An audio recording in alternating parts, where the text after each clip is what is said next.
Some experts might say that I was learning to read and write before I emerged into the world. My mother, pregnant with my unborn self, already parenting two children, my older siblings Wesley and Amanda, read books and spoke words to her young ones. Perhaps in the sounds that echoed through the womb, I was learning to listen. If not to enunciations, clarity, dialect, or words, then I listened to the tone of my mother's voice, a tone which persists even now, 21 years after my birth. Seemingly, some inexplicable spirit pushed me towards the strange act of making sounds come from a page. In our apartment situated in the suburbs, before I could even talk, I possessed a thirsty curiosity for the hard cover of books holding pretty pictures and symbols. My mother recalls my curiosity at the age of 10 months. When you were still a baby, we had a bookshelf along the wall in your room. If I was playing with you and took my eyes off of you for a second, you would crawl over to the bookshelf, pull down one of the books, open the book, and start looking at the words and pictures. When you got a little older, you actually started to climb the bookshelf to get to the bigger books. I loved your enthusiasm, but I was also afraid that one of the books would fall on you and squish you. With a curiosity that caused my mother to hold her breath in fear several times, it seemed that no challenge, mental or physical, would stop me from discovering the strange puzzle of the pictures that meant sounds within books. My mother, acting as a literacy sponsor, read every day to her youngest child. Bedtime stories and singing prayers wove their way into the winking moments before sleep drew me in. No matter where I crawled, bobbled, or walked, literacy, books, and songs permeated my environment everywhere I went. Populating each room were texts appropriate for the space, magazines for the living room, cookbooks for the kitchen, children's books for my room, romance and mystery novels in my mom's room. Even before the goal of literacy learning, small goals presented themselves to me. A story about one such goal is told well by my mom. Not long after you learned to walk, you wanted to explore everything and anything. One time you decided that you wanted to climb onto the dining room table. You weren't tall enough, so you put a stepping stool up to the chair and piled some books on the chair too. When I came in, you were having a party with the salt and pepper shakers. In an oddly proficient show of problem solving, I managed to create a mock staircase and clamber to the top of an object that doubled my height. Time continued in this fashion, with books and literacy modeling surrounding me. My earliest years passed with a pervasive immersion in the sights and sounds of literacy. Eventually I started going to daycare. At the end of every day, I would wait for my mom to come pick me up with one of the adults who ran the daycare. While waiting, we would always play a fairly simple card game called Old Maid. The premise of the game was simply to not have the Old Maid card in your hand at the end of the game. Thinking that she was clever, the facilitator used horrible fake bluffs to trick me out of plucking a card that wasn't the Old Maid from her hand. Acting as if she was excited for me to remove the treacherous card from her hand, she would sway left and right like a recently smacked speed bag, and make hooting noises of anticipation. This was my cue to take the card my hand hovered above and place it with my own cards. The system of calling her fake bluffs worked almost perfectly. Sometimes I wonder if she ever got mad about losing to me so much. Grade school began unpacking tools so I could finally begin to crack the code of reading. Reading itself became an avenue for values to be impressed on me suddenly. One of my grandmother's friends wrote children's books and brought several around for us to read. The books that we had were not of their own authoring, but the Berenstain Bears certainly had plenty to say about what it meant to be a good person. There was trouble in the big treehouse down a sunny dirt road deep in bear country. Trouble with manners. The bear family's trouble with manners was that they forgot them. Focusing on morals, manners, and kindness, these books were perhaps the first texts which overtly tried to impress a lesson upon me. Like the rules I found so important in daycare, these books imparted vague ideas on my mind about the rules I would need to adhere to more strictly as I grew older. By the time I graduated elementary school, reading and writing changed from games I played for approval and positive reinforcement to mechanisms for making my identity known to myself. I was encouraged to look for my own right answer before following someone else's right answer.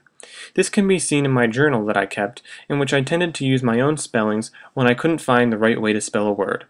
In every area of literacy, my teachers and parents urged me to come to my own conclusions in the hopes that I would learn to read and write, while learning about my beliefs and the beliefs of others. What better reason than myself could there be for learning to read and write?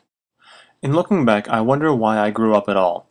Literacy tasks and learning, like all other things, have only grown more complex and difficult as I've changed from infant to toddler to grade schooler to college student. The mechanisms by which learning was introduced evolved into their own elaborateness as well, though literacy sponsors, like my mom, made sure that I was never squashed by a challenge too great or too big a book. Past the time of simply admiring the sounds of lullabies and the shapes of pictures and symbols, I became conscious of my older siblings' reading and writing. Beyond that, I realized that rewards came to Wesley and Amanda for reading in the form of praise. My siblings certainly acted as literacy sponsors through modeling reading for me. I was also encouraged to think for myself, draw my own conclusions, and form my own solutions to problems. Therefore, the accomplishments of my brother and sister left expectations for success instead of specific blueprints for success. This way of thinking is decidedly different than the Amish way, as described by Andrea Fishman. Despite the legitimacy of individual interpretations, sometimes shared meaning is more desirable, so she discusses books and newspaper articles she's read with others who have read them to confirm what they mean to her. Though literacy became a large part of how I would achieve a sense of individuality, the competition involved and universality of its presence does relate to Amish literacy. Everyone I know reads something, Anna once told me, and while I can't claim to have substantiated her assertion, I did find wide interest in reading, and nothing to the contrary in her immediate community.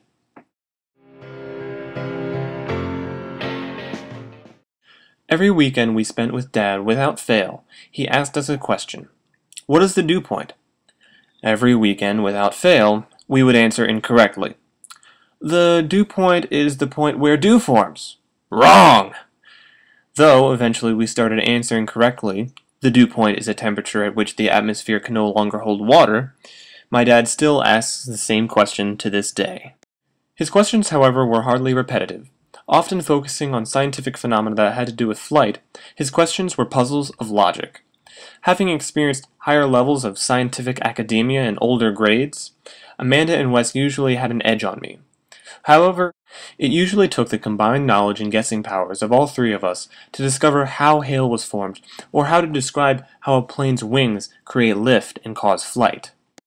When exercise and errands were done for the day, my dad would assign an article from a recent edition of Reader's Digest. One by one, my siblings and I would read through the article while Dad cooked dinner and gave us instructions on how to read. He would also leave a dictionary beside us in case we came upon any words that we didn't understand. After reading the article, we would gather at the table for food and discussion. Asking our opinions, Dad would lead a lively conversation where his three children would duel with words to be the smartest by the end of the conversation. Whatever our opinions, however, Dad would never harass our reasoning. Without the fear of feeling wrong, my siblings and I often felt very open and free to express any and all of our opinions.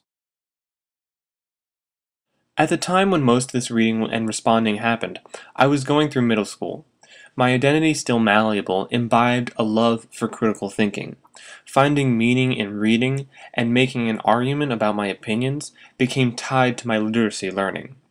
In the act of stating our opinions on a reading, my siblings and I always had a conflict in beliefs.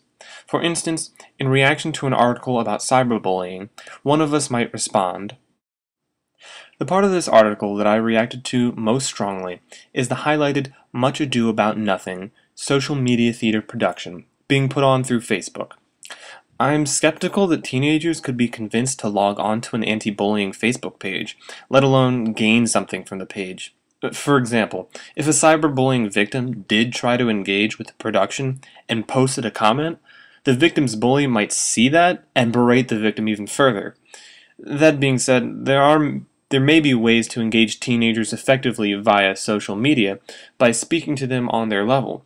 But I maintain my skepticism as that is a hard feat, especially regarding the topic of bullying.